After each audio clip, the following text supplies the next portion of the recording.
Guinéennes et Guinéens, chers compatriotes, depuis un certain temps, le débat sur la nécessité et l'opportunité de doter la République de Guinée d'une nouvelle constitution en remplacement de celle du 7 mai 2010 s'est installé dans notre pays. D'une part, ceux qui pensent que la constitution du 7 mai 2010 comporte des lacunes, sauf du fait d'avoir été adoptée par un vote du peuple souverain, doit rester telle qu'elle. Avec eux, certains pensent qu'une révision de certaines dispositions en dehors de cette dite intangible peut l'adapter au contexte actuel.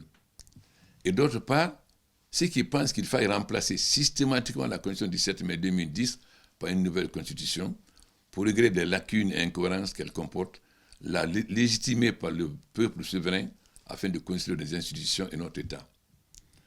En tant que président de la République, chef de l'État, garant de l'unité nationale et de l'intérêt général, j'ai décidé de prendre en compte toutes les préoccupations exprimées en confiant au Premier ministre, chef du gouvernement, d'engager une vaste consultation de toutes les couches de la communauté nationale à l'effet de recueillir leurs préoccupations et avis sur la question de la Constitution. Des partis politiques, pas tous il est vrai hélas, des organisations de la société civile, des organisations de femmes et de jeunes, les représentants du secteur privé, les élus locaux et les membres des institutions républicaines ont donné leur avis et même indiqué les axes d'amélioration d'une future Constitution pour notre État. Je saisis l'occasion ici pour remercier les uns et les autres pour leur apport très fructueux au débat, leur vision des enjeux d'une nouvelle loi fondamentale pour notre pays.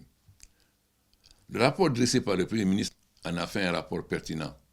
Aussi faut-il le noter dans ce contexte, en lieu et place d'un débat d'idées responsables, privilégiant l'intérêt supérieur de la nation, certains acteurs sociopolitiques n'ont pas hésité à menacer la culture sociale de notre pays. Chers compatriotes, au regard du caractère fondamental contradictoire de la position légitimement exprimée et vu les recommandations formulées par le chef du gouvernement, j'ai instruit le ministre de la Justice, garde des Sceaux, en charge des relations avec les institutions républicaines, de prendre les dispositions pour élaborer un projet de constitution dans le sens des recommandations faites par l'ensemble des acteurs ayant pris part aux consultations. Par ce mécanisme, j'ai engagé le processus d'élaboration d'une nouvelle constitution en tirant les leçons de notre passé politique et institutionnel et en permettant à notre nation de faire face aux défis des temps présents et futurs. La commission technique qui a travaillé sous la conduite du ministre de la Justice a produit un avant-projet de constitution qui m'a été remis. Comme l'exige la constitution du 7 mai 2010, j'ai saisi le président de l'Assemblée nationale d'une demande d'avis consultatif sur le texte de l'avant-projet de constitution, dont copie lui a été envoyée à cet effet.